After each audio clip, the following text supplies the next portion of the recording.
일단 지난주 잠깐 이야기하고 넘어가도록 할게요. 네, 이렇게 2024년도를 제가 분석 내용을 정리를 해드렸고, 그 다음에 2025년도의 키워드 10개를 살펴봤어요. 그게 옴니버부터 원 포인트 업까지 이렇게 총 10가지인데, 지난주에는 저희가 5개, 무해력까지 보았습니다. 자, 잠깐 복습을 해본다면 옴니모어는 우리가 멀티 엔터테이너라는 키워드랑 조금 결이 같지 않나라고 생각은 저는 했었는데 그냥 여러 분야에 관심을 갖는다. 그 정도로 이해해 주시면 되고 이 옴니버가 뭐 알맞은 때가 있다라고 우리 사람들이 사회적으로 그리고 통념적으로 그런 이야기들이 들어왔지만 절대 그런 시대를 우리가 살고 있지 않다라는 전제하에 이 이야기가 시작이 됐어요. 그래서 결국에는 어, 제가 이 책을 읽을 때 항상 강조했던 거는 이 책은 굉장히 명료하게 정리가 된 책이기 때문에 백드랍, 즉 배경을 먼저 살펴보고 그 다음에 베이시스, 근거와 이유를 살펴본 다음에 전망과 시사점에 대해서 일목요연하게 정리가 잘 되어 있다고 제가 일전에 말씀을 드렸어요. 지난 시간에. 그렇기 때문에 옴니버라는 키워드를 가지고도 그 배경, 그 키워드가 어떤 배경으로 탄생이 됐는지 김남도 교수팀이 정의한 배경을 살펴보시고 그 다음에 근거 이유를 다시 한번 토파 보신 다음에 그러면 이것이 전망하는 점과 앞으로 우리가 시사해야 되는 점은 무엇인지 그것까지 살펴보시면 이 책의 구성이 이렇게 잘 되어 있기 때문에 키워드에 대한 정리가 잘 되실 거라고 생각이 됩니다. 결국에는 옴니버라고 하는 거는 소비자 행동 패턴을 예측을 하면서 라이프 스타일이나 가치 취향, 기분, 상황, 그 다음에 새로운 변수를 활용해서 소비자를 정의한다라는 거죠. 새로운 상황의 지표를 찾을 수 있다라는 거예요. 그래서 저희가 그러니까 저희 비즈니스 관점으로 보게 된다면 좁고 날카로워야 된다는 거예요. 그래서 세그먼트 타겟팅을 해야 된다는 거죠. 그래서 이 부분을 옴니보로 정리를 했었고 제가 이렇게 사례도 말씀을 드렸어요. 그리고 아보아는 키워드죠. 해시태그 아주 보통의 하루.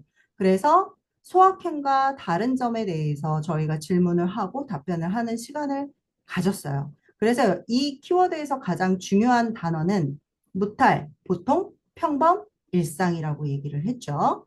그래서 제가 사례로 나 혼자 산다의 이 배우와 최강희 배우에 대한 내용을 얘기를 했어요.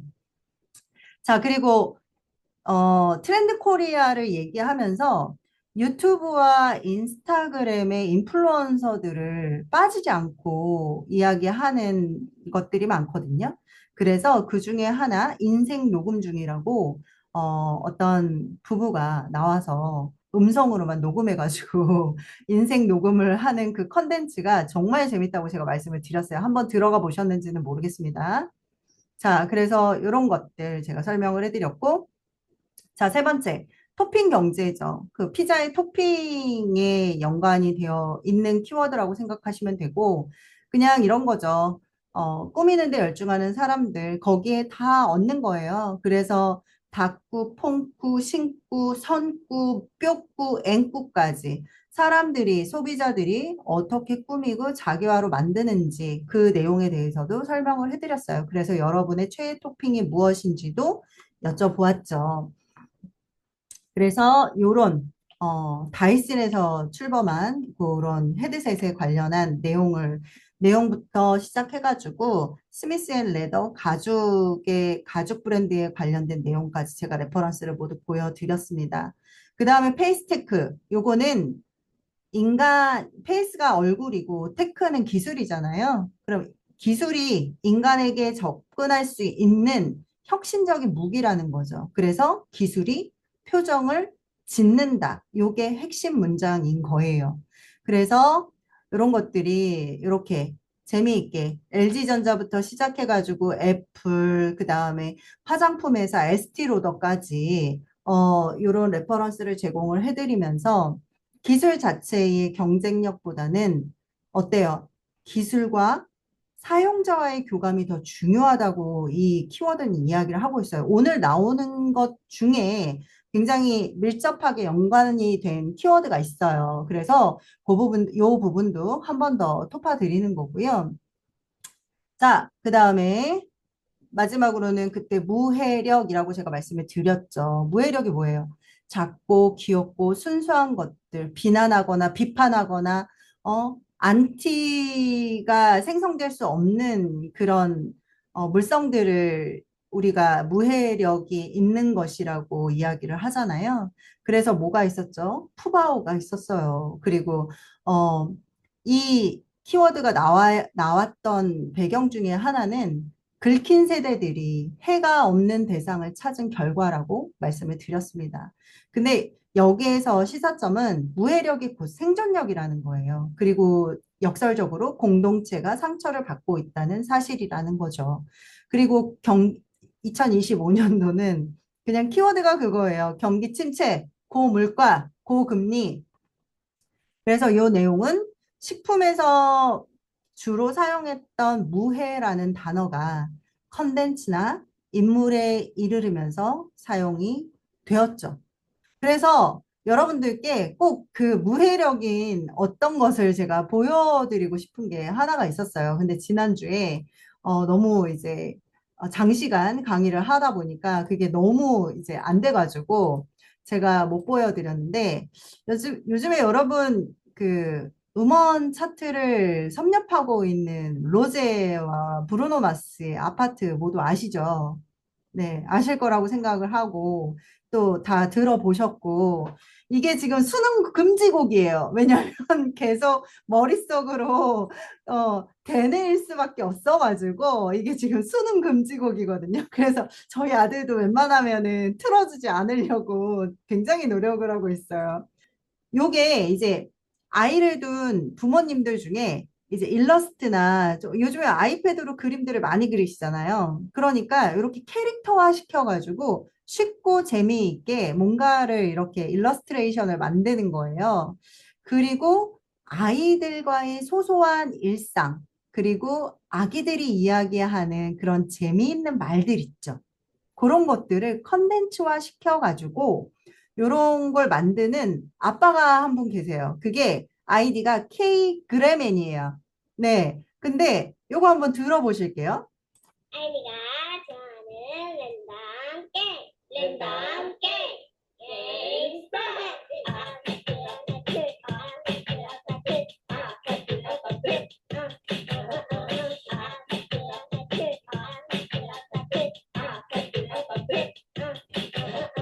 Don't you want me like you want you, baby? Don't you need me like you need you now?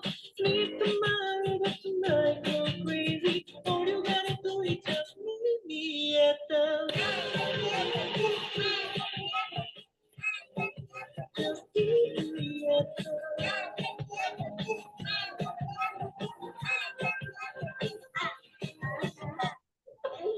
잘한다. 아파트, 아빠 못생겼다. 네, 잘 들으셨나요? 잘 들리셨나요? 네, 잘 들리셨으리라고 생각합니다. 네, 감사합니다. 이게 줌으로 송출되는 거라서 살짝 끊겼을 수도 있어요. 이게 뭐냐면 아이랑 이 아빠가 되게 의성어 의태어를 되게 잘해요. 그리고 그거를 아이한테 되게 교육을 시켜요. 따라해보라고. 그런데 이 아이가 굉장히 잘 따라해요. 그래서 이 한 번 영상이 올라오면 장난이 아니에요. 좋아요부터 시작해가지고 댓글이 많이 달리는 거예요. 그래서 저도 여기에 댓글을 안 달 수가 없었어요. 그래서 뭐라고 달았냐면 아버님 그러면서 어? 아니 이게 웬일입니까? 아버님 그러면서 이모지를 막 달았어요. 그랬더니 좋아요를 눌러주시더라고요. 그러니까 너무 무해한 거예요. 아이들과 이렇게 사실은 그런 댓글도 남긴 적이 있어요. 이 아빠가 노래를 되게 잘하는데 아이가 노래를 하는 그런 동요 있죠. 그거를 음성으로 녹음하셔가지고 이렇게 일러스트레이션으로 움직이는 일러스트로 표현을 하시는 거죠. 그런데 그 아이가 노래 부르는 그 순간, 그거를 캐치를 해서 녹음을 따고 그거를 이렇게 영상으로 남긴다는 것 자체가 제가 못했던 거에 대한 그런 갈망, 지금 사춘기 자녀를 둔 이 엄마가 느끼기에 그 시절이 너무 그리운, 그리고 너무나도 무해한 그런 컨텐츠를 접하게 되니까 굉장히 뭐라 그래야 되지? 하루의 피곤과 그 일에 대한 쩌듦이 깨끗이 정화되는 듯한 그런 느낌을 좀 받게 되더라고요. 그래서 그런 마음을 표현해서 댓글을 달았어요. 그랬더니 이 아버님이 계속 좋아요도 눌러주시고 되게 소통을 SNS의 팔로워들하고 구독자들하고 굉장히 활발하게 하시더라고요. 저는 이런 걸 보면서 뭐라 그럴까 좀 연예인을 직접 내가 만나는 그런 느낌도 들면서 활발하게 소통을 하면서 좀 내가 오프라인에서 사람을 만나가지고 얻어지는 그런 관계의 스트레스를 전혀 없이 온라인에서 내가 좋아하는 컨텐츠를 보면서 내가 진심 어린 댓글을 달면 거기에서 오는 피드백으로 위로도 받고 위안도 되고 있구나. 그리고 내가 그거를 소소한 즐거움으로 느끼고 있구나. 그러면서 어떻게 보면은 여기에서 제시한 2025년도의 키워드인 무해력과 이게 관련이 있지 않을까라고 생각을 해 보았습니다. 그래서 여러분들도 물론 많은 팔로워들이 있으시고 구독자분들이 그 구독을 하시는 채널들이 있으시겠지만 이런 것들 무해력을 주고 있는 그런 컨텐츠들을 한번 찾아보시는 것도 나의 그 유튜브 채널을 큐레이션을 하기에 되게 좋은 컨텐츠다라고 제가 말씀을 드리고 싶습니다. 자, 그러면은 저희가 여기까지 지난주에 토파 봤어요. 그라데이션 K부터 말씀을 나눠보도록 할게요. 잠시만요. 제가 이게 전체 모드로 바꿀게요. 네. 그라데이션 K는 말 그대로 여러분, 우리나라는 이제 다문화 국가입니다. 저는 이 책을 보고 이렇게 퍼센테이지가 높아졌어? 라는 생각이 좀 들었어요. 우리는 자랑하는 게 그거였잖아요. 우리는 한국은 단일 민족 국가, 막 이런 키워드들이 있었는데, 단일 문화의 개념이 이제 없어졌죠. 그리고 국내 체류 외국인이 여러분 250만 명을 돌파했대요. 저 너무 이 수치를 보고 깜짝 놀랐는데 사실은 제가 회사에서도 봐도 그 저희가 용역도 쓰거든요. 왜냐하면은 그 물건이 어 해외에서 들어오기 때문에 그게 컨테이너로 들어오게 되면은 사실은 국내 인력을 쓰는 것보다 해외 외국인 노동자를 쓰는 게 훨씬 더, 힘이 좋고, 말이 안 나오고, 사업주 입장에서는 너무 좋은 거예요. 정말 일을 열심히 하거든요. 정말 정해진 시간에 딱 쉬고. 근데 우리나라는 안 그렇잖아요. 담배 피러 가고, 뭐 하고. 그래서 그 외국인 노동자를 채용을 하면서 어느 정도는 체감을 하고 있었다고 생각을 했는데 이 책을 읽으면서 전보다 더 많이 늘었구나가 아니라 증폭이 되었구나라고 느낀 계기가 되었어요. 자, 그러면 여기 키워드에서 가장 중요한 세 가지의 핵심 문장은 무엇이 진정 한국적인 것인가? 두 번째는 다문화 학생의 비율이 엄청나게 증가를 했다는 거고 그게 컨텐츠부터 음식, 풍경, 한국 문화와 세계 문화의 경제가 흐려졌다라는 거예요. 그러면은 여러분 오늘 슬라이드가 43페이지나 있어요. 이거보다 지금 지난주에 했던 것보다 더 많아가지고 제가 최대한 빨리 말씀을 드리도록 하겠습니다. 자, 처음이 제가 뭐라고 말씀드렸어요. 이거를 볼 때 배경을 봐야 되고 근거를 토파봐야 되고 전망점, 시사점을 봐야 된다라고 말씀을 드렸어요. 그쵸? 자, 그러면은 우리나라는 현재 다인종, 다문화 국가로 변모하고 있다. 이걸 전제로 깔고 가는 거예요. 이 책에서는. 자, 그게 음악, 음식, 컨텐츠, 게임 등등등 먼저 이렇게 변화가 되고 있는데, 어, 편의점, 도시 시스템까지 세계 속으로 사람 그라데이션이 일어나고 있다라는 거예요. 그게 외국인이 이제는 동료라는 거고.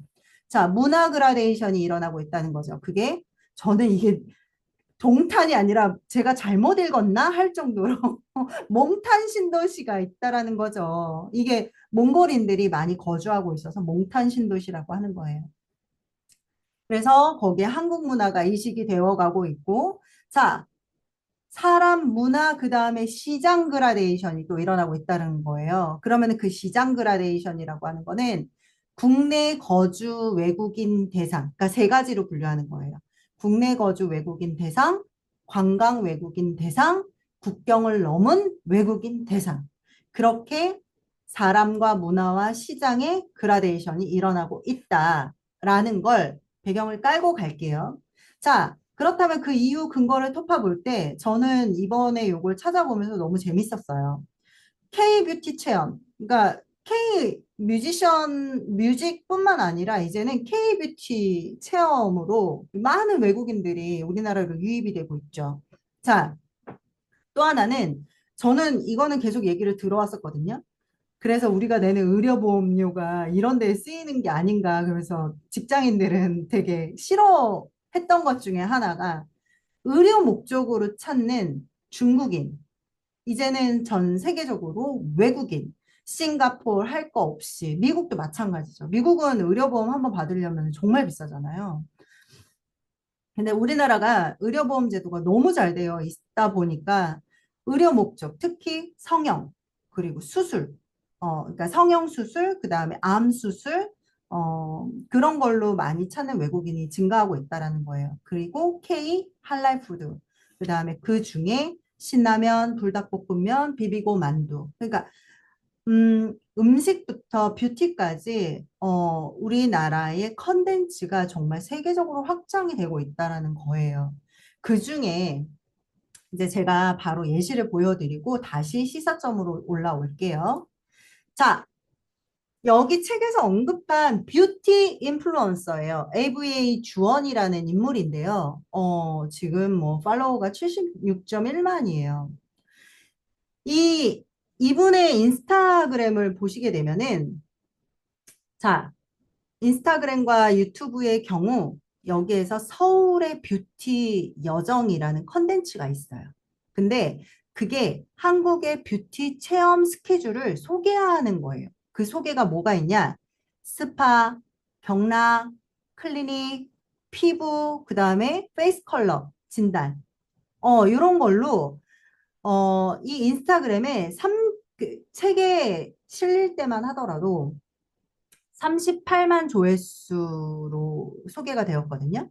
근데 제가 오늘 자료 준비를 하면서 올리브영 쇼핑 컨텐츠, 한국에 있는 올리브영이에요. 쇼핑 컨텐츠를 오늘자 기준으로 59.8만이 조회가 되더라고요. 그게 바로 그 밑에 거예요.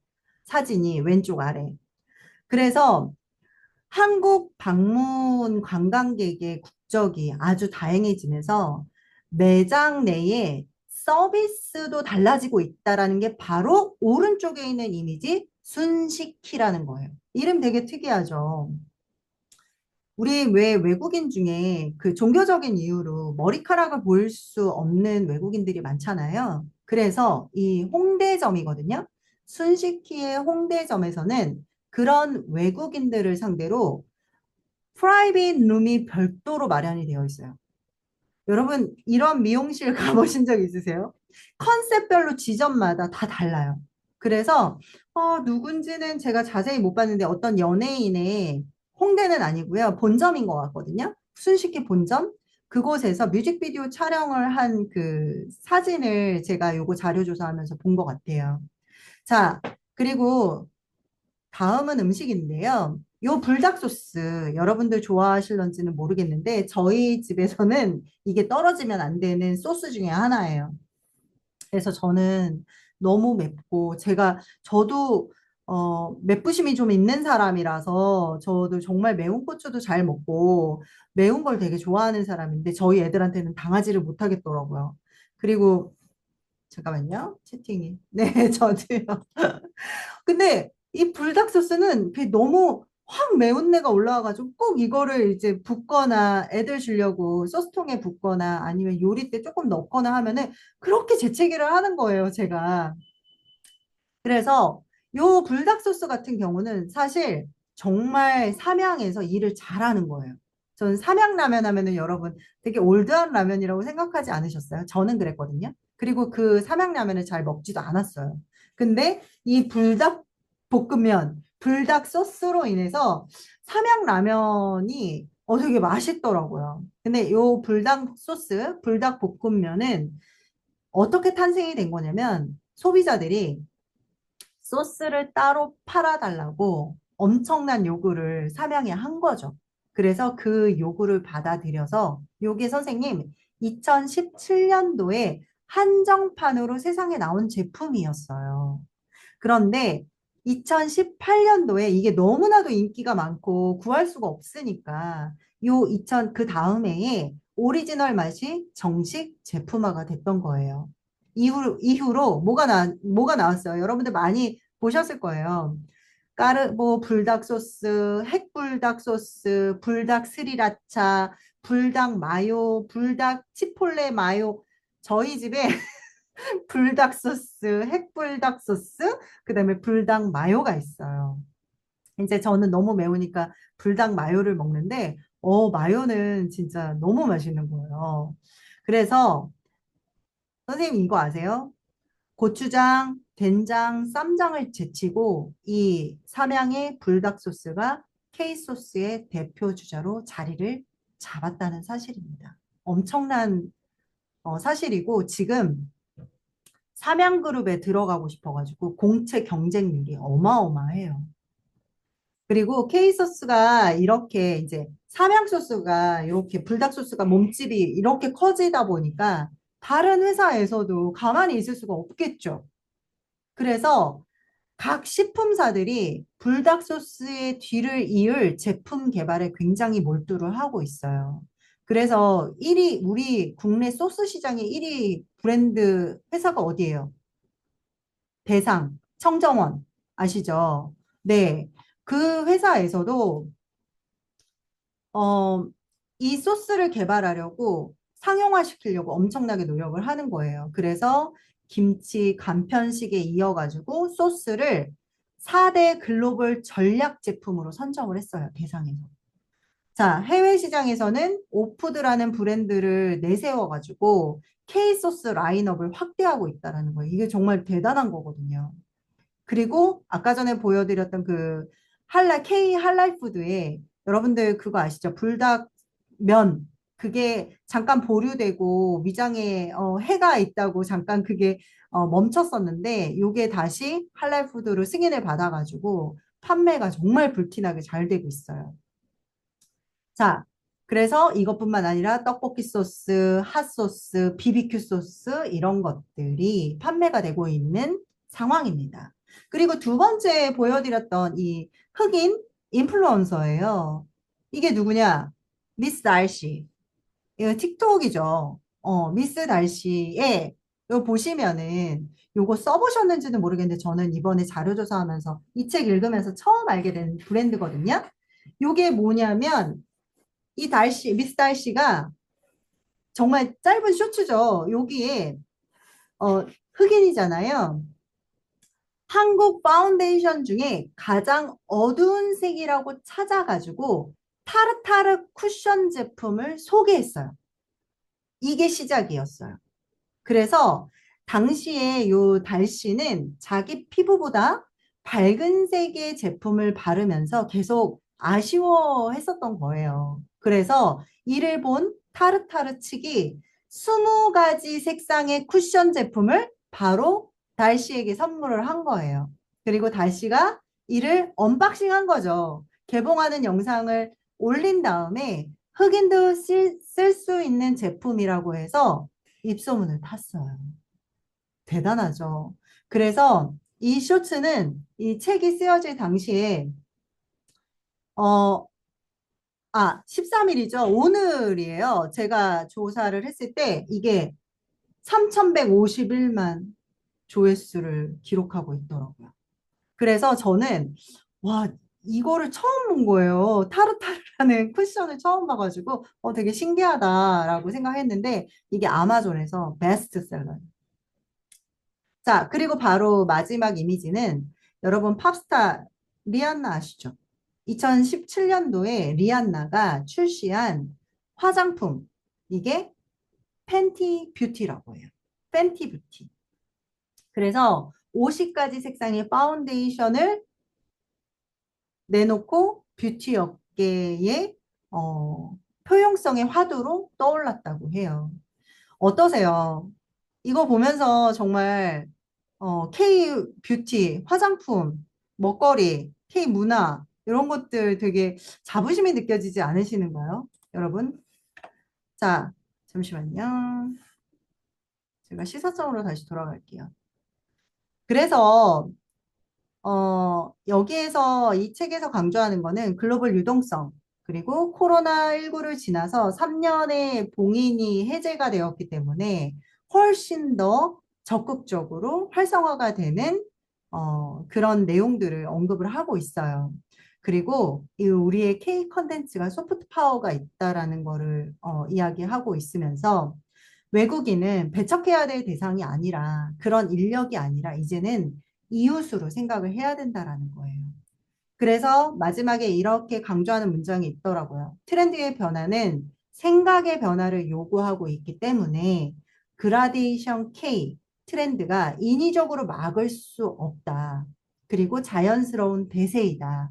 인구 감소로 고민하고 있는 한국의 미래에 긍정적인 답이 된다면 개방적인 태도, 특히 열린 마인드로 이 세계를 품어야 한다라고 마지막으로 이 책에서는 강조를 하고 있습니다. 어떠세요? 그라데이션 K, 이런 미용샵이 있는 걸 아셨습니까? 자, K 뷰티가 얼마나 파워풀한지 알고 계셨습니까? 그것도 아실 거예요. 제가 어떤 배우인지, 그 미국의 어떤 배우가 아모레퍼시피 그 쇼핑백을 들고 클라우디아 슈퍼인가? 메고 가는 그 사진 한 장 때문에 아모레퍼시픽이 글로벌 아모레퍼시픽으로 발돋움할 수 있는 계기가 되었다는 그런 이야기도 들었어요. 그러니까 인플루언서의 영향력이 정말 대단한 거죠. 자, 그 다음 키워드 가겠습니다. 바로 물성 매력이라고 합니다. 여러분, 이 물성 매력이라는 단어가 굉장히 저는 생소했어요. 여러분들도 생소하실 거다라고 생각은 들어요. 왜냐하면 이거를 개념화시킨 단어이기 때문에 도대체 이 책에서 말하려고 하는 게 뭘까라고 의구심을 가지고 저는 책을 읽었는데 그냥 너무 쉽게 표현을 해주시더라고요. 그냥 만지고 느낄 수 있어야 되는 존재라는 거예요. 그 물성이라고 하는 거는 단어의 뜻을 살펴보면 손에 잡히는 요소를 그냥 물성이라고 하는 거예요. 근데 그 물성에 매력이라는 단어를 붙인 거죠. 자, 그런데 그 물성을 또 쪼갰어요. 어떻게 쪼갰나? 컨텐츠 물성화, 브랜드 물성화, 로 쪼갠 거죠. 그리고 이 물성의 매력은 마케팅의 중요한 트렌드가 된다라는 거예요. 자, 그래서 여기에서 핵심 문장은 느낌이 살아 춤추게 하라. 인사이드 아웃 2의 마케팅을 아는가? 라고 질문을 합니다. 여러분들, 인사이드 아웃 2를 보셨나요? 저는 인사이드 아웃 1을 아이들이 어릴 때 같이 봤어요. 근데 아이들이랑 영화관을 애니메이션을 보러 가면 잘 졸거든요. 근데 안 졸고 끝까지 봤던 영화이기도 하고 아이랑 같이 울었던 작품이었어요. 근데 아직 그 아이들이 이제 크다 보니까 영화관을 잘 갈 일이 없어서 혼자 가기도 뭐해가지고 그냥 OTT에 나오면 봐야지라고 하면서 못 봤던 아직 그 영화예요. 인사이드 아웃 2가. 그래서 인사이드 아웃 2에는 또 다른 캐릭터들이 출연을 하죠. 자, 그러면 요 물성 매력이라고 하는 걸 다시 정의한다면 특정 대상의 경험 가능한 물성을, 물성이 뭐라고 그랬어요? 손에 잡히는 요소라고 했죠. 그 물성을 부여함으로써 손에 잡히는 매력을 지니게 만드는 힘이라고 했어요. 자, 그러면은 배경을 볼까요? 컨텐츠 물성화. 스크린을 찍고 나온 그 무엇. 우리 그런 말 많이 들으셨죠? 만찢남. 어, 스크린을 찍고 나온 어떤 캐릭터들. 그런 것들을 컨텐츠 물성화라고 여기서는 명명을 해요. 두 번째는 브랜드 물성화. 손에 잡히는 브랜드 가치를 말하는 거예요. 세 번째는 기술의 물성화. 아까 전에는 제가 두 가지만 말했는데 이쪽에선 이제 배경에는 더 많은 거를 말씀을 드리는 거예요. 기술의 물성화. 물리적으로 경험하는 첨단 기술. 자, 조직 문화의 물성화. 이건 뭐예요? 물성으로 체감하는 기업 철학이 있어요. 여러분 여기에서 중요한 키워드를 하나 더 찾으셔야 돼요. 그게 뭐냐? 바로 경험입니다. experience라고 하죠. 그래서 여기에서 브랜드 experience라고 그 키워드가 마지막에 도출이 돼요. 자, 그러면은 그 배경을 한번 살펴보도록 할게요. 그래서 제가 첫 번째 문장에서 인사이드 아웃 2의 마케팅을 아는가라고 질문을 해드렸죠. 여러분들 팝업 스토어 한번 가보신 적이 있는지 모르겠어요. 그런데 저는 성수동 팝업 스토어 한번 가봤던 기억이 있어요. 그리고 나중에서야 그게 팝업 스토어였구나라고 뒤늦게 알았던 경험이 있는데 인사이드 아웃 2의 더 현대에서 그 영등포에 있는 더 현대 백화점이거든요. 거기에서 팝업 스토어가 열렸었대요. 그리고 선양 소주도 팝업 스토어가 있었대요. 여기 책에서 사례로 다 나오는 거예요. 그리고 침대 없는 시몬스 침대 팝업 스토어. 요즘에 성수동이 굉장히 핫하잖아요, 서울에서. 그래서 거의 거기에서 이루어지고 있었던 그 팝업 스토어였더라고요. 그리고 또 하나는 충북 진천의 세채의 집이 여기서 소개가 돼요. 그리고 LG와 삼성전자의 집사 로봇, 비서 로봇, 그리고 JYP의 신사옥, 그리고 현대건설, 이거를 뭐라고 읽는지는 모르겠어요. 근데 지금 제가 MA1이라고 읽을게요. 여기에 패딩 점퍼가 있거든요. 먼저 사례를 살펴보고 다시 전망으로 돌아오겠습니다. 이게 바로 여러분 인사이드 아웃 2의 팝업 스토어입니다. 영등포에 있는 더 현대 백화점에서 진행이 됐던 것들이었어요. 이게 바로 6월에 진행이 됐던 거였고요. 여러분들 영화를 조금이라도 보셨다면은 빨리 이해가 되실 거예요. 캐릭터들이 생각기차를 타고 이동을 하거든요. 그런데 가장 인기 있었던 컨텐츠가 바로 이 생각기차였던 거예요. 그래서 소비자, 즉 고객이 이 생각기차를 타고 이동을 하는 거예요. 직접. 그래서 실제 애니메이션 안으로 들어가 보는 경험을 하게 하는 거죠. 그럼 거기서 뭐가 생겨요? 몰입감이 생기겠죠. 그리고 마지막에는 기억 구슬을 기억 저장소에 담아두고 그 여행이 끝나는 컨셉이었어요. 그게 인사이드 아웃의 가장 큰 핵심 컨텐츠거든요. 사춘기를 지나는 아이들이 그 과거의 기억들을 막 꺼내가지고 막 원에서는 막 기억들이 막 무너지거든요. 사춘기를 지나면서. 자, 이래서 여기서 말하는 건 뭐냐면 이 영화 속의 캐릭터가 이제 내가 되는 거예요. 그리고 그런 도구들을 내가 직접 경험함으로써 그 물성을 느끼고 돌아가는 그런 컨텐츠를 제공했던 거예요. 자, 어떠세요? 이거를 왜 하게 하는 걸까요? 여러분들 여기 보면은 그 애니메이션에 나오는 그 컨트롤 본부 있죠. 거기에 저렇게 앉아가지고 자기가 컨트롤을 해보기도 하고, 그리고 당황이를 안아주세요라는 이 네 번째 사진이 있어요. 요 사진, 얘 당황이를 안아주는 그런 경험을 또 하게 하는 거예요. 자, 이걸 왜 하게 하는지 계속 생각을 해보셔야 돼요. 재밌다. 좋다. 이게 아니라 왜 기업들은, 왜 마케팅은 이거를 왜 경험하게 하는가? 그 관점에서 이 책을 바라보셔야 되는 거예요. 소비자들은 그런 인지적으로, 정서적으로 행동을 경험할 수 있게 하는 작업을 마케팅 관점으로 보면 굉장히 중요해요. 그게 왜 중요하냐? 지금 인원이 많이 없으시니까 제가 자문자답을 하겠습니다. 그 이유는 소비자가 체험에 대한 그러니까 관점이 바뀌어야 되는 거예요. 서비스를 제공하는 사람의 입장, 기업의 입장이 아니라 소비자가 체험에 대한 필요성을 느끼고 그걸 필요로 하는 그 마음이 커지고 있기 때문이라는 거예요. 이제 이해되셨죠? 소비자 관점으로 생각을 하셔야 되는 거예요.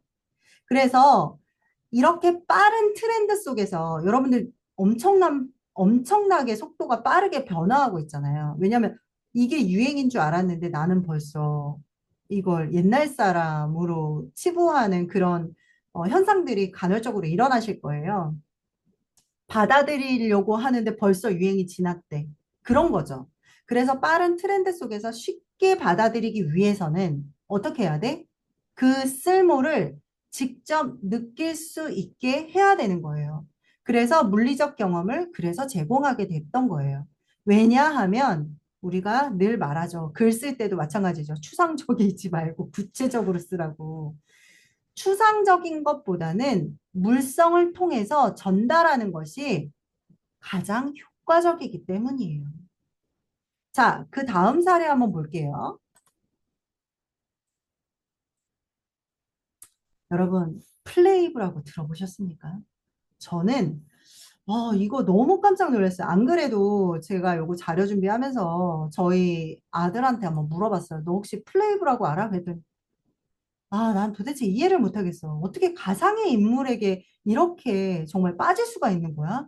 그 애들 미쳤던데? 이렇게 얘기를 하는 거예요. 근데 물론 좋아하는 친구들도 있겠죠. 근데 이게 바로 가상의 인물이에요. 버추얼 아이돌인 거예요. 그런데 여러분, 지금의 알파 세대 그리고 잘파 세대들 같은 경우는 태어날 때부터 휴대폰을 손에 쥐고 태어난 아이들이기 때문에 어떤가요? 이런 거에 대한 거부감이 없는 거예요. 그래서 한번 요거는 시간상 제가 바로 보여드리고 싶지만 이 플레이브의 음악 그리고 춤 이런 걸 한번 찾아보셨으면 좋겠어요. 정말 잘해요. 그리고 진짜 되게 신기했어요. 어떻게 이렇게 말도 되게 잘해요. 그리고 한번 보시면은 너무 좋을 것 같아요. 이게 보시죠. 플레이브, 웨이 포 러브, 팝업 스토어, 7시간 웨이팅. 이게 바로 기사가 났었던 것들이에요. 그래서 플레이브 꼭 한번 찾아보셨으면 좋겠고. 자, 바로 이게 선양 소주 팝업 스토어입니다. 여러분 요거 되게 신기해 하셔야 돼요. 책에는 흑백으로 사진이 나와 있는데 왼쪽에 보면은 사람들이 뭘 타고 가죠. 요게 바로 선양 소주의 병뚜껑입니다. 저는 요걸 한참 보고 책을 읽은 다음에 알게 됐어요. 이게 바로 MZ 세대들의 폭발적인 관심을 끌었어요. 이게 뭐냐면 컨셉이 선양 소주에 빠진 고래를 만나는 여정인 거예요. 되게 신박하죠. 실제로 물에 띄운 병뚜껑 모양의 보트를 타고 건너가다가, 그러니까 이게 인공바다 존이에요. 그러니까 굉장히 유니크한 마케팅이죠. 어디서도 찾아볼 수 없어서 실내에서 병뚜껑을 타고 저렇게 물 타고 간다고? 우리 어디 가야 돼? 롯데월드나 에버랜드 가야 되잖아요. 근데 시내에서 이거를 팝업 스토어에서 이렇게 간다? 엄청난 마케팅 공격을 한 거죠. 자, 이렇게 타고 가다가 관람을 모두 마치게 되면은 간단한 게임을 시켜요. 그리고 그 결과에 따라서 정말 대단한 게 어묵 안주에다가 선양 소주를 마실 수 있는 기회를 주는 거예요. 그래서 이런 말이 있었어요. 선양 소주에 빠진 건 고래가 아니라 고객이다. 그리고 여러분, 이 팝업 스토어가 3주 만에 누적 방문객 수가 1만 7,800명이었어요. 자, 오른쪽에는 뭔가 카지노처럼 보이시잖아요. 이게 바로 그 선양 카지노였던 거예요. 이것도 팝업 스토어였어요. 그리고 이제 아래쪽에 보시면 시몬스. 여러분, 시몬스 침대에, 시몬스 팝업 스토어에 침대가 없었어요. 굉장히 획기적이지 않나요? 시몬스 침대면은 어때요? 침대가 있어서 그냥 가서 체험을 해보려는 거구나라고 생각을 하겠지만 그게 아니었다라는 거예요. 저는 거기에서 반전의 매력이 있었고, 이게 바로 우측에 보이는 게 그거예요. 청담동에서 열린 시몬스 그로서리 스토어 청담이에요. 그로서리가 뭐예요? 식료 잡화점이라는 영어죠. 맞죠, 줄리아 쌤? 영어 선생님이 계셔가지고. 자, 이거는 지난해 2월에 오픈을 하고 1년 7개월 동안 네, 감사합니다. 누적 방문객이 20만 명, 20만 명. 대단한 거예요. 매출액이 얼마인 줄 아세요? 11억. 11억이면 한 달에 선생님 1억이 넘는 거예요. 요즘에 판매로 하루에 1억, 아니 한 달에 1억 넘기기? 진짜 쉽지 않아요. 자, 그것도 팝업 스토어에서. 자, 그리고 관련 인스타그램하고 해시태그가 4만 건이 넘었습니다. 엄청난 인기를 끌었던 팝업 스토어예요. 그리고 더군다나 앞서도 제가 계속 강조했던 침대가 없는 팝업 스토어로 유명했던 거예요. 근데 되게 재밌는 게 1층에는 육가공 식품 판매점을 모티브로 해서 꾸며놓은 거예요. 그리고 농구공, 소주잔, 유리글라스, 롤러스케이트 이런 굿즈를 판매했어요. 되게 신박하죠? 특히 여기에서 불티나게 팔렸던 게 바로 삼겹살 수세미였습니다. 여러분들 삼겹살 수세미 들어보셨나요? 아, 나는 써봤다. 아니면 못 써봤다. 이 삼겹살 수세미가 굿즈 완판의 대명사가 됐어요. 아니요, 모르셨죠? 저도 몰랐어요. 그래서 제가 막 폭풍 검색을 했죠. 근데 너무 귀여워요. 이게 바로 삼겹살 수세미입니다. 정말 삼겹살처럼 생겼죠? 근데 이게 선생님 수세미예요. 네. 아유, 사고 싶네요. 네, 이제는 구하지도 못해요. 그래서 이런 굿즈가 어때요?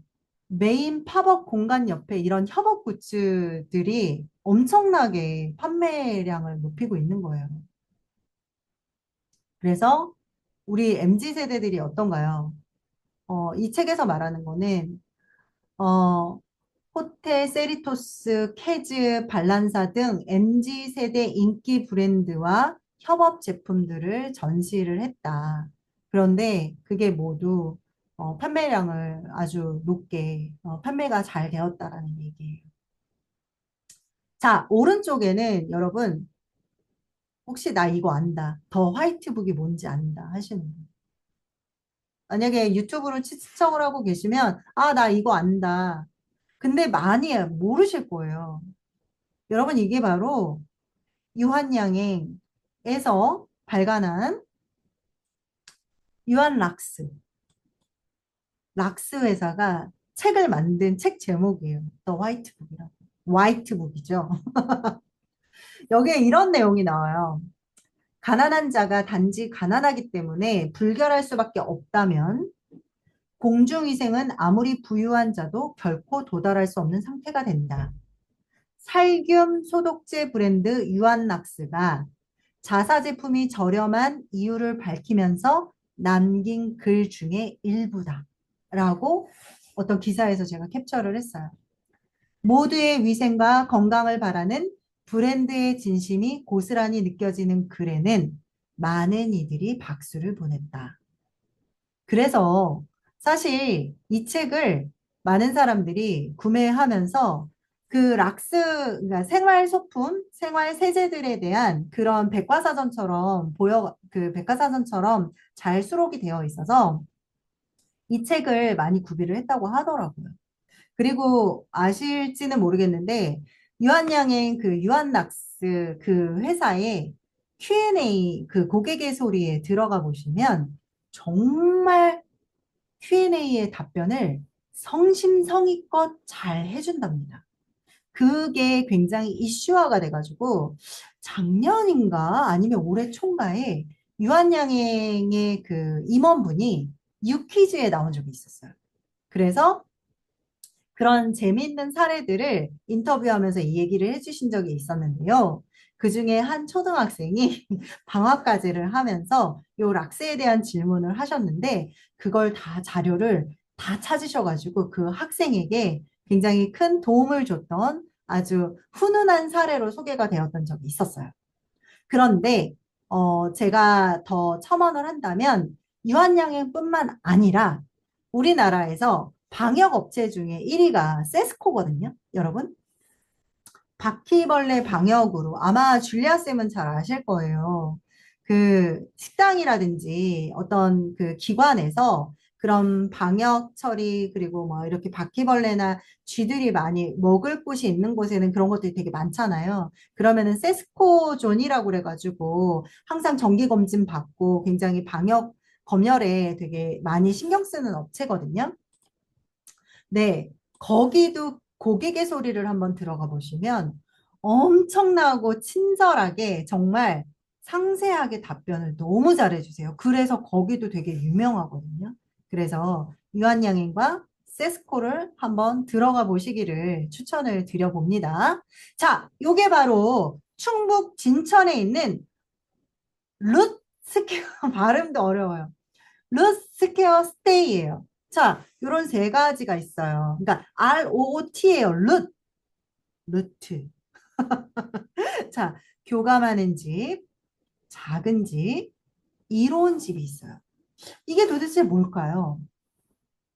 미래의 농촌의 집을 주제로 해서 하우스 비전 전시회를 위해 가지고 루스퀘어에 설치된 모듈러 주택이에요. 그래서 누구든지 여기에 들어가셔가지고 예약을 하시잖아요. 그러면은 거기에 머무르면서 이로운 집, 교감하는 집, 작은 집을 이렇게 체험을 하실 수가 있는데 이게 바로 LG전자와 GS건설의 콜라보레이션으로 소형 모듈러 주택이 만들어졌다는 거예요. 자, 우리가 지금 얘기하고 있는 거는 물성 매력인 거예요. 그쵸? 그래서 LG 스마트 코디지는 쉽게 눈에 띄지 않는 에너지 관련 기술을 가시화했다는 점에서 기술의 물성화를 보여준 그런 집이라는 겁니다. 그래서 자사의 에너지 기술을 총체적으로 경험할 수 있도록 집이라는 물성을 통해서 활용한 사례인 거예요. 이제 이해되셨죠? 자, 그 다음에, 이제 경제 분야를 잠깐 말씀드리고 넘어갈 건데, 요거랑은 다른 얘기예요. 이 이미지랑은. 2024년 2월에 골드만삭스 뭔지 아시죠? 미국의 금융 서비스를 기관 투자자들에게 주로 서비스를 제공하는 대표적인 미국의 다국적 투자은행이에요. 현 주가 589.26달러, 하나로 82만 2천 원입니다. 여러분들 미국 주식 하실 수 있으신 분이면은 골드만삭스 여윳돈 있으시면 사놓으시는 것도 좋아요. 어, 이 금융기관이 다른 곳들과 협업을 하게 되면서 그런 금융 물성 상품을 만들었다는 사례가 이 책에서도 나오거든요. 그래서 그 내용도 살펴보시면 너무 좋을 것 같고 지금 제가 보여드리는 이미지는 여러분 JYP의 새로운 사옥입니다. 요게 공모전을 했었는데요. 유현준 건축사 사무소의 계획안 제목은 밥상. 요 계획안이 당선이 됐어요. 여러분 이게 뭐냐면 그러니까 JYP에서 이제 새로운 사옥을 강동구에 짓기로 결정을 했어요. 그래서 공모전을 통해서 많은 건축사들이 참여를 했어요. 국내외 할 거 없이. 그런데 유현중 건축사 사무소가 당선이 됐는데 그 이유를 살펴보니 밥상머리와 같다는 의미를 담았다고 해요. 그래서 이게 어떻게 밥상머리랑 담았지? 설명을 듣지 않고는 이 건축 그 설계 요 이미지가 전혀 이해가 안 되더라고요. 그래서 제가 자료를 찾아봤더니 밥상이라는 주제로 JYP 구성원들이 섭취하는 것이 음식이 아니라 자연이라는 모티브였던 거예요. 그래서 엔터테인먼트라는 그런 회사는 크게 아티스트와 사무직 근로자가 서로 다른 특성의 구성원들이 함께하고 있기 때문에 이 사옥이 서로 다른 구성원이 원활히 소통하고 협업할 수 있도록 지원해야 한다라는 거예요. 그래서 유현준 건축사 사무소는 자연을 음식과 같이 삶의 필수적 요소라고 보는 거예요. 그래서 도시에 결여된 자연을 건물 안으로 적극적으로 옮겨놨다라는 거예요. 그게 바로 두 번째 우측의 이미지였던 겁니다. 그래서 그런 해법을 제시함으로써 사람이 단지 살아가는 데 필요한 영양소를 공급하는 데 그치지 않고 타인과 소통하는 밥상에서의 시간을 즐기는 것처럼 자연을 즐기고 소통이 자연스레 일어날 것이라는 취지를 담아서 요거를 제안을 했는데 이게 당선이 됐던 거예요. 설명을 듣고 나시니까 이제 좀 이해가 되시지 않으실까요? 그런 물성 매력을 건축에도 넣었던 거죠. 자, 요거는 우리 예쁜 제니와 차 선수죠. 이거 차 맞죠? 그래서 이게 뭘까 저는 그렇게 생각했는데 현대건설에서도 MZ세대, 그러니까 밀레니얼하고 Z세대잖아요. 이 직원하고 소통의 변화를 꾀하려고 최근에 코롱 인더스트리 그 여러분 그 의류 회사잖아요. 거기에 그 회사와 콜라보레이션을 해가지고 볼디스트라는 패딩 볼디스트와 협업을 해서 그러니까 MA1이라는 패딩 점퍼를 만든 거예요. 이게 뭘로 만들었냐? 작업복으로 만든 거예요. 현대건설에. 네, 수정쌤 안녕하세요. 반갑습니다. 늦게 와주셔서 너무 감사드려요. 네. 자, 저희 지금 물성 매력에 대해서 이야기하고 있고요. 자, 요거는 뭐냐면 야외 활동이 많죠. 현장 근로자들은. 그렇기 때문에 겨울철 작업용으로 점퍼를 계속 덧입는 거예요. 거기에서 착안을 했다고 하더라고요. 그런데 우리 어때요? 회사 작업복은 너무 촌스럽잖아요. 그리고 다 입고 싶지 않고 입고도 빨리 벗어놓고 퇴근하고 싶고 막 이렇거든요. 저도 작업복을 받은 적이 있었어요. 그 전 회사에서. 근데 너무 보온도 안 되고 별로였었거든요. 그런데 이렇게 획일적으로 지급되던 평범한 디자인 대신에 여러분 이거 어때요? 항공 점퍼잖아요. 그래서 미 공군 파일럿 MA1 점퍼를 모티브로 삼아서 트렌디한 멋스러움을 살렸다는 게 그 특징이라는 거예요. 그래가지고 여기에서 정말 대기업이라 그런지는 모르겠지만 그 독일 프로이덴버그 바이린사 그 회사하고 협업을 해가지고 고기능성 패딩 충전재를 이 점퍼 안에 넣은 거예요. 그래서 보온성을 높이고 그리고 저렇게 붙이는 그걸 벨크로라고 하잖아요. 그거를 떴다 붙였다 할 수 있는 벨크로로 바꾼 거예요. 그래서 그런 장식을 어, 나만의 장식으로 커스터마이징을 할 수 있는 그런 기능성 옷으로 만든 거예요. 그래서 여러분, 이 항공 점퍼가 10일 동안 신청을 하게 했는데 6천 장이 판매가 됐고, 이게 현대건설을 전 세계적으로 퍼져 있잖아요. 그래서 148개의 국내의 현장에서 주문이 쇄도했고, 개인들에게도 판매를 했는데, 그것도 무려 1200장이나 판매가 됐다고 하더라고요. 어떠세요? 입고 싶지 않나요? 연예인이 입으니까 더 입고 싶다는 생각이 들어요. 자, 그리고, 여러분 요거는 뭐예요? 혹시 기억하시는지는 모르겠는데, 아, 네네, 대단하네요.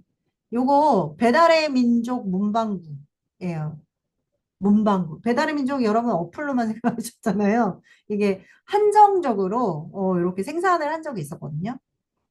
이게 뭐예요? 되게 위트가 있죠. 배달의 민족은 되게 위트가 있어요.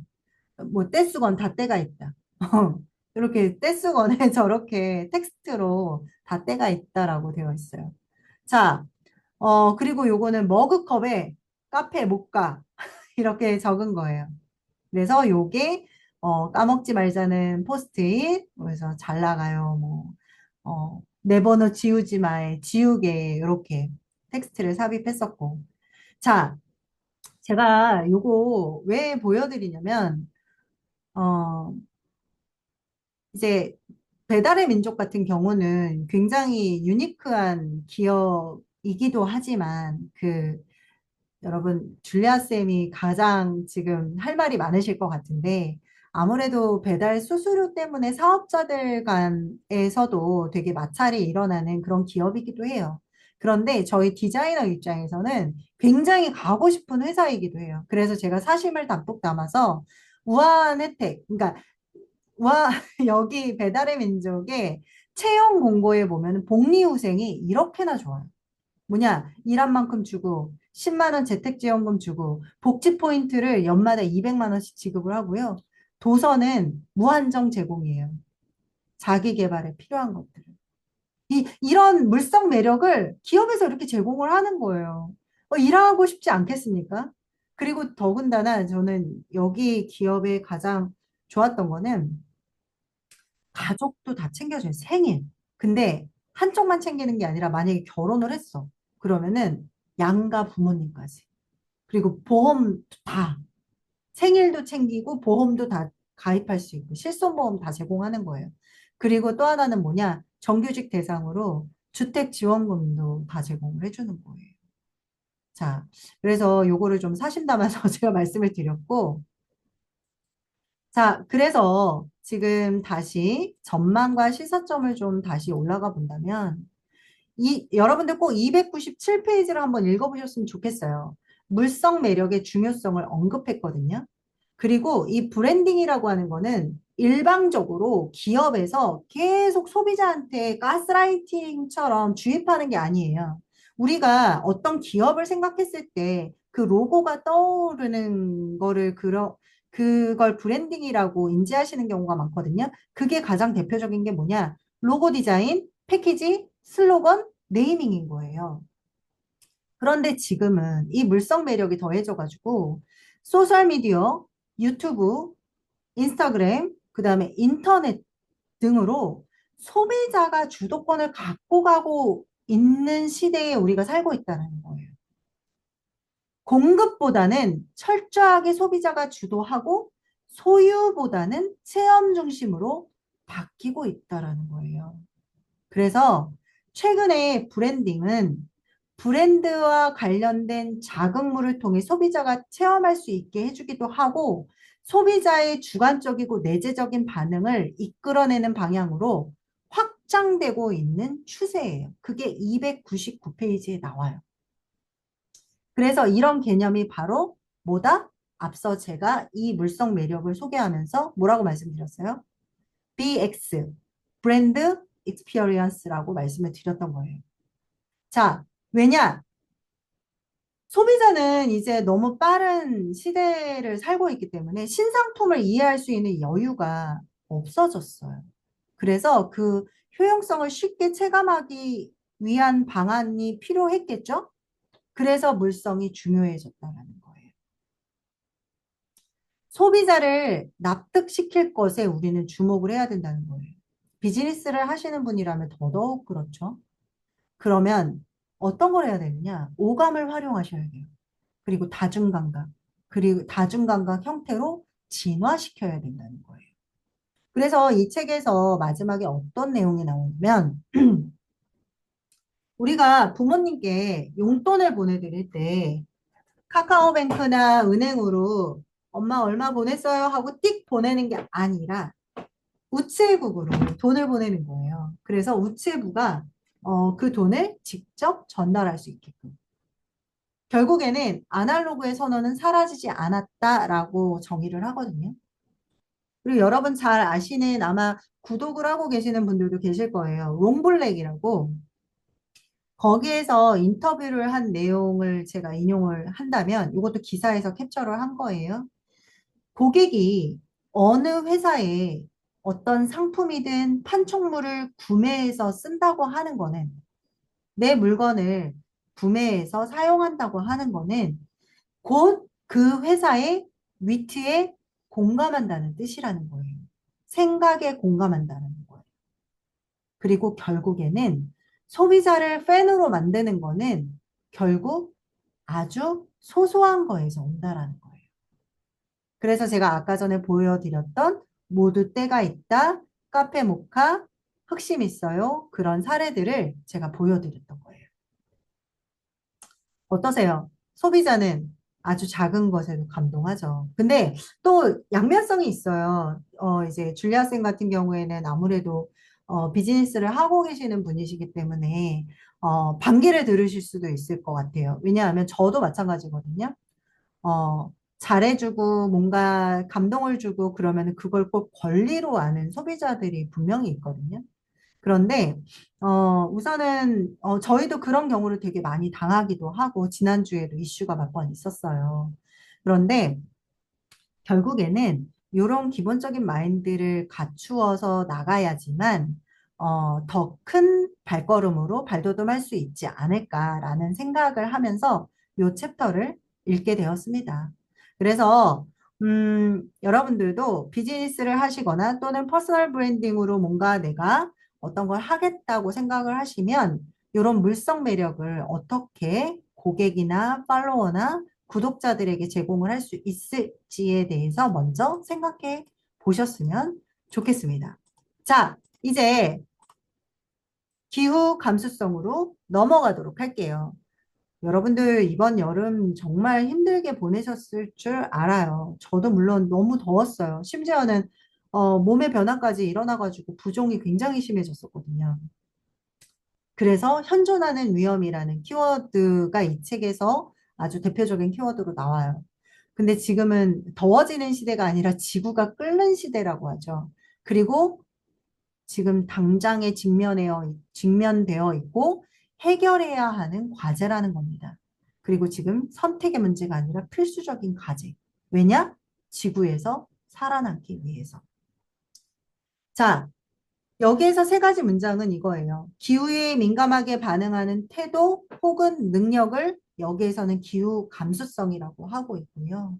그 다음에 기상망명족의 등장. 저는 우리 회사에서도 그 날씨에 되게 민감하거든요. 왜냐하면 배가 띄워져야 되기 때문에 그 배 때문에 날씨에 되게 민감해요. 그리고 여기서 되게 재밌었던 거는 체코야 오늘 서울 날씨 어때? 라고 물어본다라는 거죠. 그리고 세 번째는 날씨가 바꿔놓은 소비생활. 여러분들도 아마 지난 여름 그리고 아직까지도 더운 11월을 지내고 계실 텐데 아마 쇼핑 목록을 보시면 나의 소비 패턴이 어떻게 달라졌는지 내가 주로 뭘 구매했는지 한번 생각해 보시는 시간이 되지 않을까 싶습니다. 자, 그 배경에 뭐가 있느냐? 기후 변화로 바뀐 우리의 삶이 있죠. 사회가 있고요. 자, 아까 전에 앞서서 말씀드렸던 기후 망명족이 출연을 했어요. 그러니까 우리나라 날씨를 못 믿어서 해외 날씨 앱을 이용하는 거예요. 요즘에 아까 전에도 줄리아 쌤하고 처음에 말씀을 나눴었는데 요즘에는 다 번역기가 너무 잘 되어 있어가지고 그렇게 물어본다는 거예요. 체코야, 오늘 서울 날씨 어때? 라고. 왜냐하면 우리나라 기상보다는 해외에서 관측하는 우리나라 날씨가 더 정확하다는 오픈 이야기가 이 책에서 나오고 있습니다. 그리고 또 하나는 뭐가 있어요? 여러분, 동양하루살이라고 혹시 경험하신 분이 계신지 모르겠지만, 저희 경기도, 저는 이제 한강변이 바로 앞쪽이어가지고, 정말 심했어요. 정말 심하고, 정말 공포스러울 정도로 그 동양하루살이 때문에 그 여름이 시작되는 그 시점과 여름이 한참 진행 중인 때는 밖에 정말 나가고 싶지가 않을 정도로. 그리고 제 차에 퇴근하고 달려오는 차 그 빛 라이트로 하루살이들이 막 달려들어가지고 그 정도로 되게 심하거든요. 그리고 또 요즘에는 러브버그도 있죠. 그리고 소비 생활의 패턴이 이런 그 소비 패턴이 일어나고 있는 실정이기 때문에 홍수 차량 비상 탈출 망치도 불티나게 판매가 되고 있고 그래서 모두 있었어요. 반려동물 전용 신발도 판매가 되고 있으며 먹거리의 변화가 일어나고 있고 패션뿐만 아니라 여행지 선택도 일어나고 있다라는 거예요. 그리고 또 하나는 마지막에 기후 우울증까지 나타났어요. 자, 뭐냐? 여러분, 기후변화에 대한 인식을 기반으로 섬세한 감수성과 이해에 맞춘 대응을 의미한다는 게 바로 기후 감수성이라는 겁니다. 오늘날 우리 소비자는 더 이상 단순하게 친환경 제품을 선택하는 것을 이걸 넘어섰다는 거예요. 기후변화가 우리 생활에 미치는 영향을 고려해서 적극적인 선택과 행동을 해야 된다고 이 챕터에서는 말하고 있는 거예요. 그리고 어, 사실은 지금 우리 조별 과제가 그 키워드가 너무 재밌었던 게 80억 명의 조별 과제라는 거예요. 이 기후 위기 때문에 지구에서 살아가는 모든 이들이 함께 해결해야 한다는 의미로 80억 명의 조별 과제로 불린다고 하더라고요. 자, 그러면 어떤 내용이 배경이 있는가 살펴볼게요. 기후 비즈니스 변화가 생겼죠. 그래서 뭐가 판매가 잘 되냐면 고단열 창호가 인기가 있다라는 거예요. 그리고 자동 환기창, 그리고 돔주택. 그래서 볼보 자동차에서는 실내에 레이더를 시스템을 도입을 해가지고요. 실내에서 움직임이 감지가 되면은 그 실내에서 공기를 주입하고 왜 차에서 아이들이 잠자고 있다고 그래가지고 어, 굉장히 그러니까 뜨거운 날씨에 아이들을 차에다 두고 쇼핑하고 오는 경우도 왕왕 있어가지고 큰 사고가 났던 적이 많잖아요. 그래서 볼보에서는 움직임이 감지가 되면은 그 레이더를 가동시켜가지고 공기순환을 해주거나 좀 열을 낮춰주는 그런 시스템을 도입을 했다라는 거예요. 그리고 현대자동차도 나노 쿨링 필름을 부착한다는 거죠. 그리고 이번에 파리 올림픽에서 저 요거 몰랐는데요. 복사 냉각 모자. 그래서 어떻게 보면 이번에 양궁팀이 큰 좋은 성적을 내지 않았나 이렇게 생각을 한다고 합니다. 그래서 요거는 코롱 인더스트리랑 콜라보를 했던 제품이었어요. 그리고 여러분 기후에 강한 슈퍼 품종을 농업에서도 개발을 하고 있다는 거예요. 또 하나는 보험 상품도 출연을 했다라는 겁니다. 정말 어, 제가 뉴스로 보고 지나쳤던 거를 이 트렌드 코리아에서 딱 일목요연하게 정리를 해주니까 저는 너무 좋았거든요. 그래서 결국에는 기후 복지 도래가 올 것이다. 그리고 기후 교육도 필요하다. 이런 것이 지금 대두되고 있다라고 그 배경을 설명하고 있어요. 자, 보여드릴게요.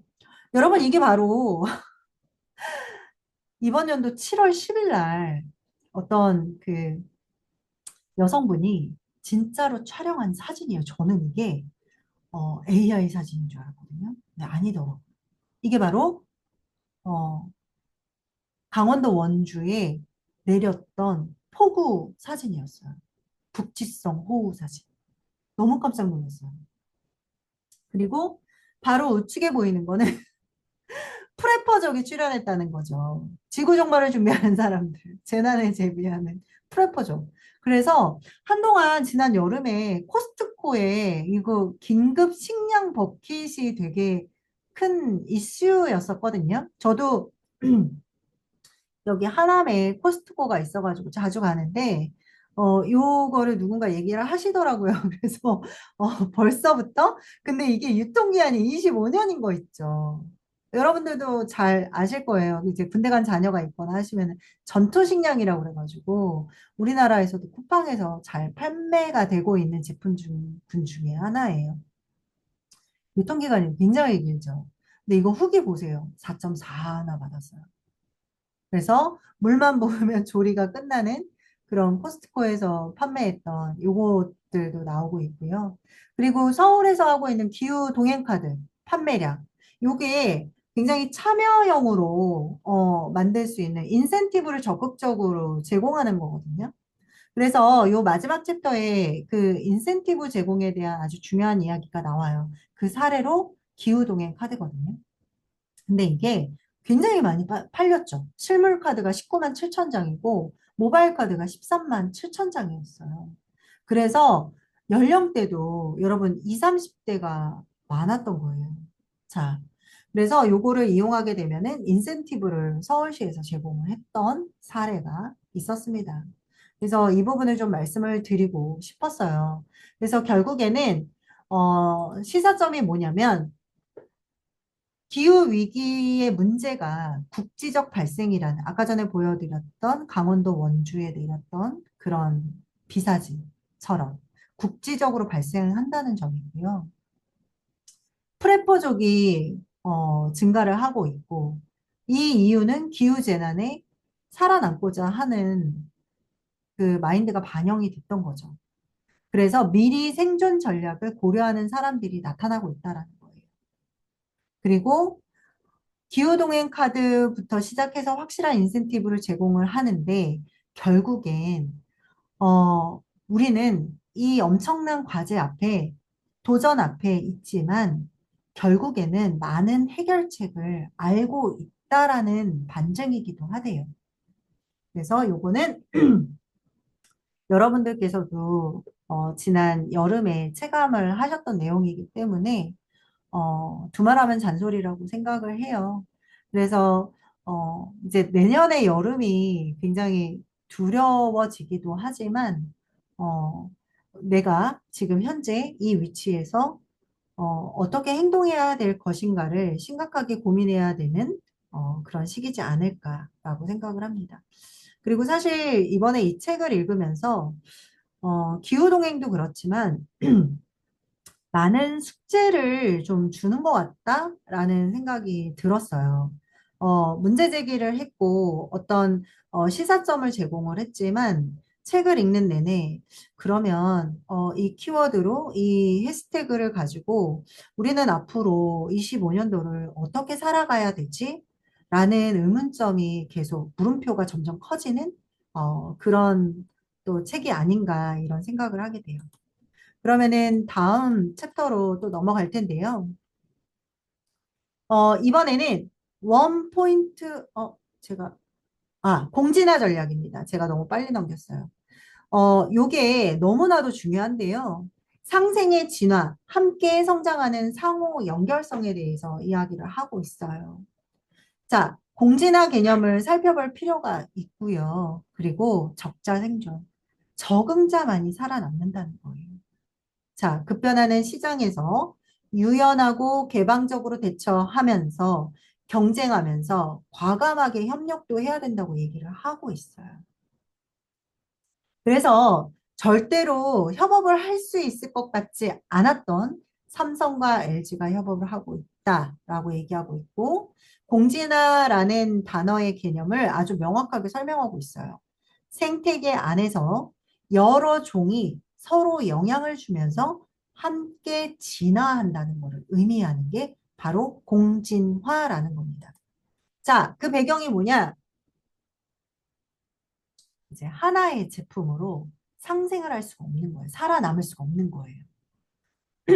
뭐냐? 제품하고 서비스 간의 상호 연결성이 높아졌다라는 거예요. 그래서 하나의 상품으로는 독보적으로 시장에서 자리를 잡기가 어려워요. 그 대표적인 게 애플이에요.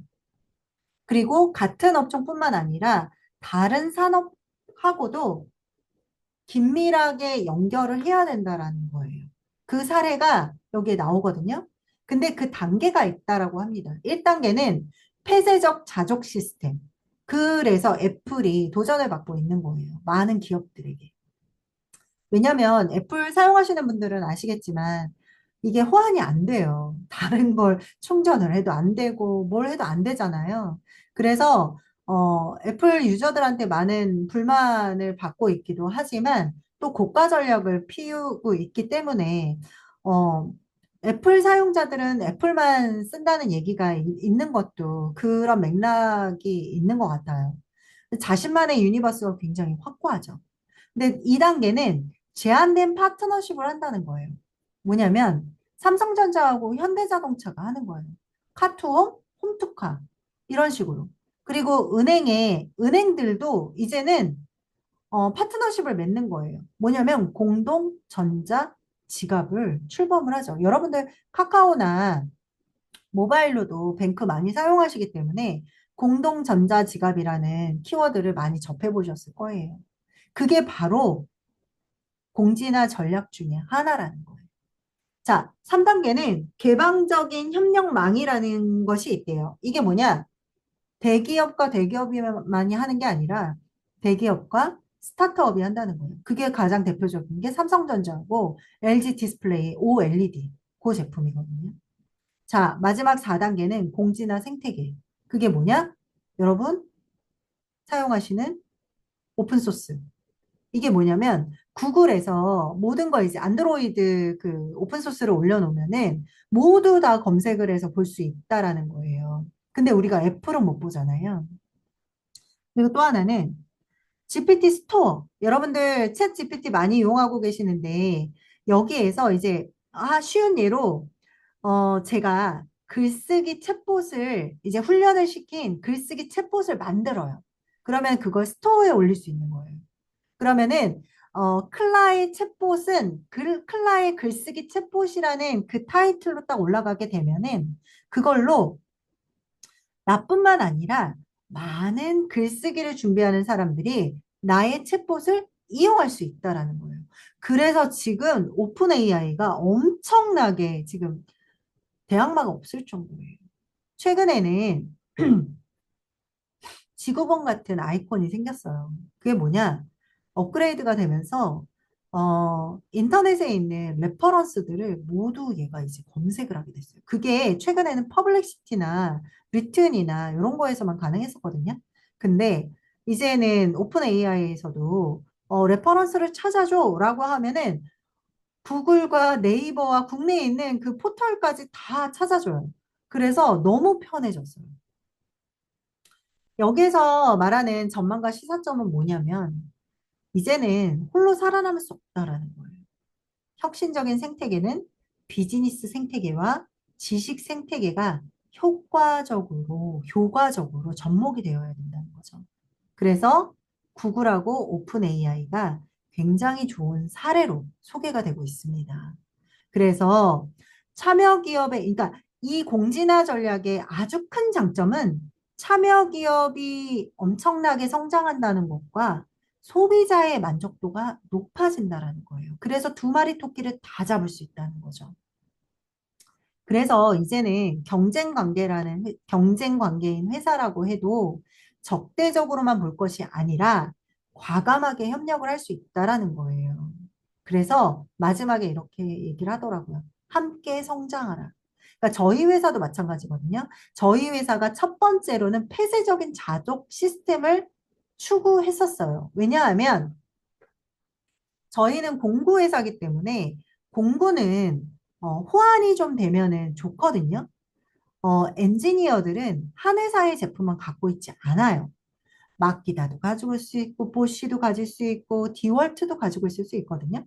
그러면 그 배터리가 어디에 껴도, 어느 회사의 배터리에 껴도 다 작동이 되어야 돼요. 근데 저희 회사 거는 그러지 않았어요. 그래서 저희 회사 것만 사야 됐었어요. 그게 얼마나 폐쇄적이었나 생각이 들더라고요. 그런데 제가 입사한 다음부터 조금 변화하기 시작을 해가지고 지금은 모든 공급 카테고리의 배터리와 호환이 될 수 있게 만들었어요. 그러면 어떤 현상이 일어나느냐? 저희 것만 판매하는 그런 폐쇄적인 자족 시스템의 판매량보다 지금이 배터리의 판매량이 5배나 높아진 거예요. 이렇게 상생을 해야 된다는 아주 쉬운 예를 드리면서 설명을 드리고 싶었어요. 그래서 우리는 함께 성장해야 된다라는 거죠. 그게 기업과 비즈니스의 문제뿐만이 아니라 퍼스널 브랜딩의 관점에서는 분명히 필요한 거예요. 그래서 저는 북토크를 열심히 해야 된다고 생각을 합니다. 그래서 서로 책을 읽고 나누고 공부하면서 서로의 성장을 도우는 것 중에 공부하는 것도 마찬가지거든요. 그 송기령 박사님의 책에서도 그 얘기가 나와요. 도반을 두어라. 도반을 두어서 피드백을 받고 서로 함께 성장하라. 거기에서도 그런 내용이 아주 핵심적으로 나오고 있습니다. 자, 이제 마지막이에요. 1시간 40분 동안 듣고 계시는데 지루하시지는 않으셨는지 모르겠습니다. 그래도 마지막이니만큼 최선을 다해서 설명을 드리고 마무리하도록 하겠습니다. 이 원포인트 업은 자기 개발의 변화가 일어나고 있다는 거고, 나다운 성공을 굉장히 강조하고 있어요. 이제는 롤 모델을 두지 않아요. 그리고 내가 잘할 수 있는 일을 해야 된다고 얘기하고 있고요. 그중에 문어발처럼 모든 걸 다 잘하는 게 아니라 한 가지의 목표를 세워서 실천해야 되고 오늘 실천 가능한 한 가지에 집중해야 된다고 얘기를 하고 있어요. 그리고 또 하나는 작은 개선에 만족한다라는 그런 트렌드를 이야기하고 있습니다. 우리가 자아 성장의 욕망은 본능적이다 라는 문장이 여기에 나와요. 그리고 이제는 평생 직장이 아니라 인생을 이모작해야 된다고 얘기하고 있고요. 그리고 롤 모델이 사라진 지금 도래하는 2025년도에는 성장과 자기 개발을 게을리하지 말아야 된다고 얘기하고 있어요. 그 배경이 뭐였냐? 위대한 인물을 이제는 많은 사람들이 롤모델로 삼지 않은 거예요. 여러분들 보시면 이제 책 제목에도 그런 게 나와요. 저는 부자로 월천도 요즘에는 굉장히 큰 롤모델인 거예요. 그런데 책 제목을 보시면 250만 원 월급 받는 직장인이 141만 원으로 성공하는 법. 이렇게 확 허들을 낮췄어요. 그거를 비즈니스 관점으로 보시게 되면은 성공 기준은 굉장히 각자가 다르기 때문에 실천 가능한 한 가지에 집중을 하면서 일상의 노력을 기록하고 주변 사람들과 공유를 한다. 그리고 나다움을 잃지 않는 자기 개발의 새로운 패러다임을 제공하고 있다라고 얘기해요. 그래서 범접할 수 없는 막 100억, 10억, 1억 이 허들을 이야기하는 게 아니라 그런 위대하고 정말 성공한 사람들을 롤모델로 삼는 게 아니라 굉장히 낮게 제가 좀 전에 말씀드렸던 그런 키워드로 책들도 굉장히 많이 나오고 유튜브 컨텐츠도 되게 많이 나오고 있어요. 자, 그 배경을 살펴보면 여기서는 세 가지로 이야기를 하고 있거든요. 자기 지향성을 이야기하고 있고, 도달 가능성, 기록과 공유를 이야기하고 있어요. 자기 지향성이라는 게 뭐냐면, 나에게 맞는 성장 포인트를 찾는 거예요. 거기에서 펭수 얘기가 나와요. 모두 다, 잘하는 거는 한 가지쯤은 있다라고 얘기를 하죠. 그리고 저는 이 말이 되게 위로가 됐어요. 원포인트 업의 핵심에는 효율성이라는 거죠.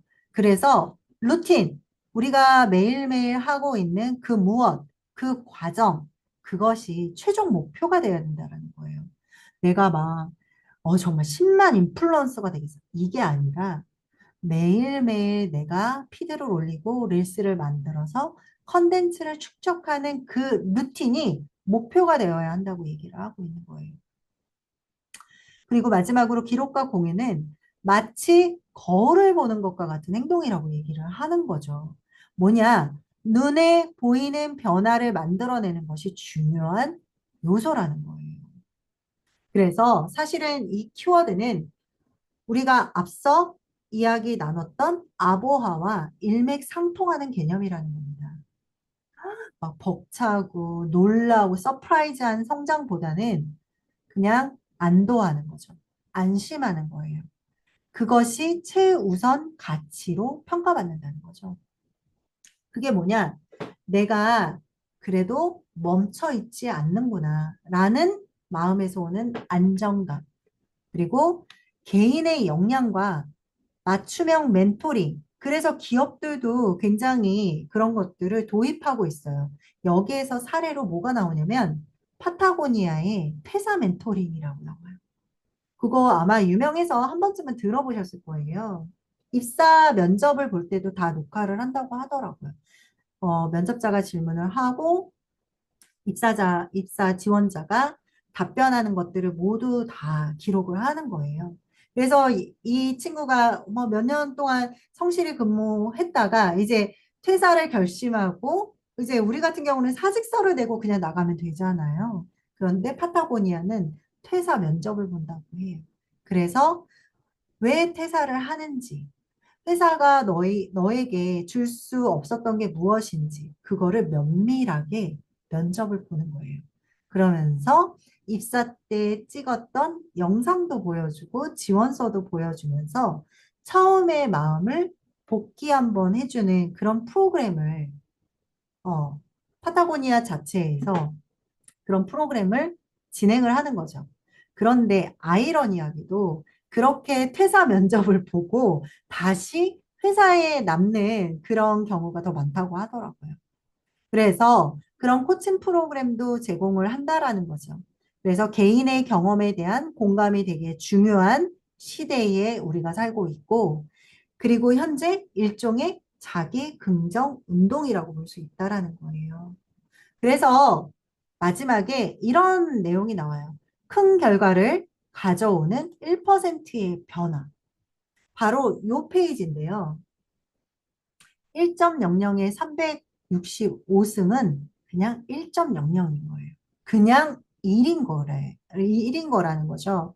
그런데 그 1에다가 0.01을 더하는 거예요. 그러면 그 0.01을 365로 제곱을 하면은 37.8이라는 어마어마한 수가 나온다는 거죠.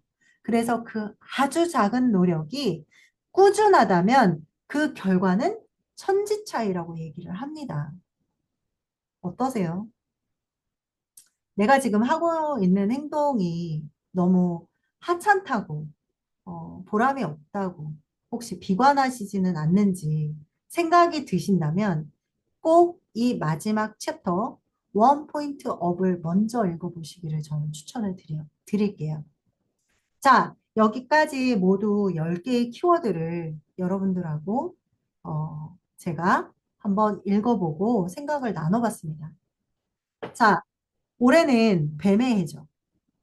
이 책에 다시 처음으로 돌아가서 환경 적응력이 뛰어난 동물은 바로 뱀이라고 얘기를 합니다. 이 시대에 죽지 않고 살아남으려면 우리가 필요한 건 환경 적응과 자기 혁신이라는 키워드인 거예요. 이 두 가지가 결국엔 이 책에서 이야기하고자 하는 10가지의 키워드를 모두 포함하고 있다고 보고 있어요. 그래서 뱀은 허물을 벗는 동물이죠. 껍질을 벗는 고통을 감수하고서라도 늘 우리는 성장해 나가야 하고, 추워지면 추워지는 대로, 더우면 더워지는 대로, 환경 변화에 민감하게 대응을 해야 된다고 아주 강력하게 주장을 하고 있어요. 그러려면 어떻게 해야 된다? 나의 감각과 직관을 완전 총동원해서 몰입해서 그 변화를 감지하고 새로운 먹거리를 탐색해 가야 한다고 이야기를 하고 있습니다. 자, 제가 이렇게 10가지의 키워드를 모두 말씀을 드렸는데요. 여러분들은 이 중에서 가장 마음에 드셨던 키워드는 어떤 거였는지 굉장히 궁금해요. 그래서 저의 그 북토크 설명을 유튜브로 들으시거나 또는 저와 함께 이렇게 줌 토크에 참여하셨던 분들은 제가 과제 아닌 과제를 내드린다면 이 10가지 키워드 중에서 지금 나에게 가장 필요한 키워드가 무엇인지 딱 3개만 정하셔가지고 단체 카톡방에 한번 남겨주세요. 이 키워드가 나에게 지금 왜 필요한지, 그리고 2025년도에 이 키워드를 장착해서 내가 어떤 변화를 꾀해야 하는지 조그만 커멘트를 달아주셨으면 좋겠습니다. 저는 여기에서 가장 중요하게 생각했던 게 공진화 전략이었어요. 그리고 아보아요. 그 순서를 매긴다면 공진화 전략이었고 아보아였고 거기에 옴니보어였어요. 그래서 서로 상생하고 저의 북토크 모토도 마찬가지지만 공부하고 나누면서 서로 성장하고 이걸 또 나의 컨텐츠로 만들면서 2025년도를 조금 더 관망은 하되 예리한 관점으로 나의 브랜딩을 위해서 조금 더 성의를 다해야 되겠고 기록과 공유를 해야 되겠다라는 생각을 이 책을 읽으면서 마지막에 했었습니다. 그래서 여러분들도 저의 그 설명을 들으셨으니 한번 곰곰이 주말 동안 생각하셔서 다음 주 중으로 3가지의 키워드와 그 이유에 대해서 잠깐 코멘트를 남겨주시면 감사하겠습니다. 늦은 시간까지 들어주셔서 너무 감사드리고 그리고 송기령 박사님의 책은 정리를 하다 보니까 이것도 양이 너무 많아가지고 제가 마인드 매핑을 먼저 공유를 해드리고요. 차후에 시간을 다시 잡아서 그 책에 대해서 짧게 피드백 해드리는 시간을 갖도록 하겠습니다. 모두 고생 많으셨고요. 이 책 두고두고 옆에 두고 읽어보셨으면 좋겠습니다. 자, 감사합니다. 감사드리고, 네, 감사드리고 녹화는 여기에서 모두 종료를 하도록 하겠습니다.